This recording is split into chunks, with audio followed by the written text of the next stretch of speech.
right? So if you're in Turkey, you want dollars or gold or Bitcoin or whatever the case may be. If in the U.S. you have dollars, so stable coins are less of an issue. But what these technologies do is they allow people more freedom of choice in whatever country they're in. They're able to go outside of their borders and get assets or get monies that they can't get just purely internally. And so it's basically the biggest tool we have against basically a complete kind of replay of prior fiscal dominance periods or the effectiveness of capital controls. And I think it's worth defending. Wait a minute, everyone. Welcome to Bitcoinzilla, your platform for daily cryptocurrency analysis and news. Our mission is to keep it simple. Bitcoinzilla offers engaging information that is easy to understand. Our analysts keep their eyes on the latest news to provide valuable insights via email. Don't miss out on this opportunity. Join our community of 10,000 subscribers and experience the new edge with Bitcoinzilla. Subscribe now.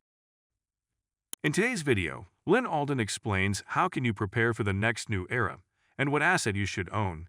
Lyn also shares her view on how will crypto perform in 2024 and more. So without wasting any time, let's dive into the video.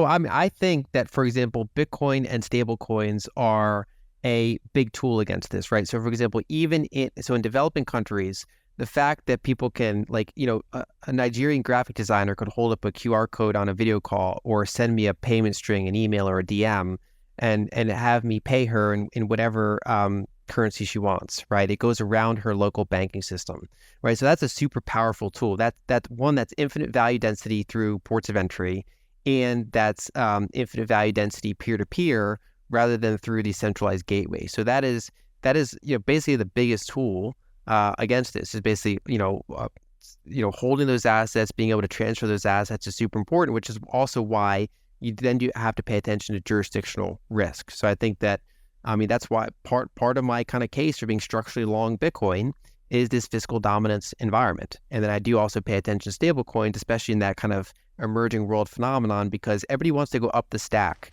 The sudden and unexpected return of Keith Gill, the man widely credited with kicking off the 2021 GameStop short squeeze, has speculators asking one question: are we in for GameStop 2.0?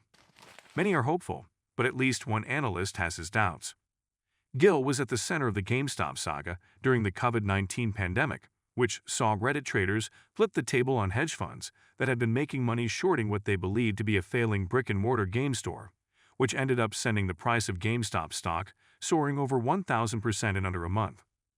Some also believe the GameStop short squeeze laid the groundwork for a massive surge in the price of meme coins such as Dogecoin and Shiba Inu after retail turned its attention elsewhere.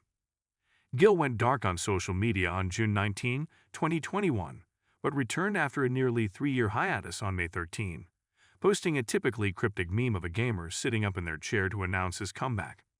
Considering the potential impact of the PPI numbers, financial commentator TED Talks Macro revealed an unusual setup this week. PPI, he noted, would come before the Consumer Price Index, CPI, read out for April, presenting a rare scenario for traders that does not account for wildcard misses in the data itself.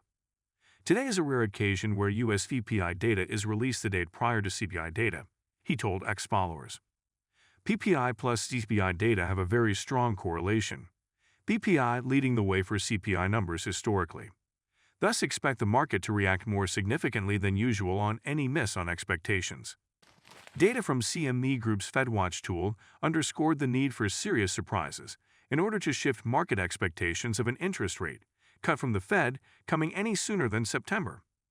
The odds of a 25 basis point cut at the June meeting of the Federal Open Market Committee, or FOMC, stood at just 3.5% at the time of writing, with 24.6% for the July meeting.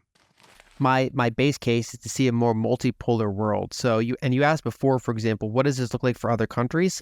Well, partially depends on how effective they are at getting out of the problem. So to the extent that, for example, China can buy oil in its own currency, allows them to escape some of the downsides of U.S. fiscal dominance than if they were stuck buying oil in dollars while the U.S. is running a fiscal dominance playbook.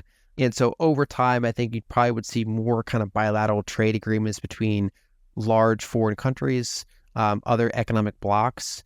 But I don't expect, for example, any one of those currencies to become larger than the U.S. currency. They're either, I mean, the only economy at the same scale of the U.S. is China, and they've closed capital, kind of on their border, and generally they're not super trusted kind of global partner.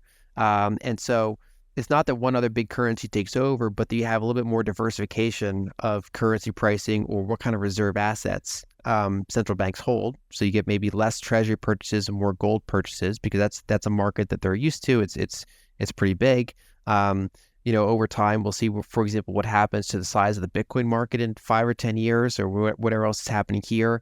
Stable coins are an interesting variable because even as you have top-down countries are trying to de-dollarize, at the bottom up, people generally still want dollars. That's kind of their fiat currency go-to.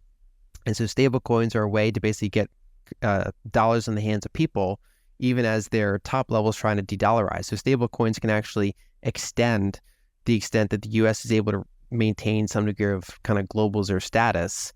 And people can think that's good or bad, but it's just kind of a factor that potentially extends it in the face of that kind of top-down de-dollarization. And so that's all the kind of big moving parts there. But basically, it kind of shifts to a more and more multipolar kind of reserve asset and bilateral trade agreement world. As far as what assets to own, generally, where possible, you short fiat currency, if you could, especially if you locked them in before rates went up, and then you own things that are scarcer. And then if you want to avoid tail risk, you diversify because, for example, you don't want to have everything in one asset and then your asset became the scapegoat that got like an 80% tax put on it, for example, right? So it's not about maybe the asset itself does fine, but maybe you in your jurisdiction don't do fine with that asset. And so you either pay attention to what's happening in that area, or you own, for example, you might own your own house. You might then own Bitcoin. You might own a little bit of gold. You might own some energy equities, or you might own various equities that have locked in long duration rates, and then they have variable pricing power. And that could be in almost any industry. And so you own kind of this playbook that can get through things. Maybe if you want to have if you're older and you want to have lower volatility, you own things like T-bills or intermediate term tips rather than owning long duration bonds.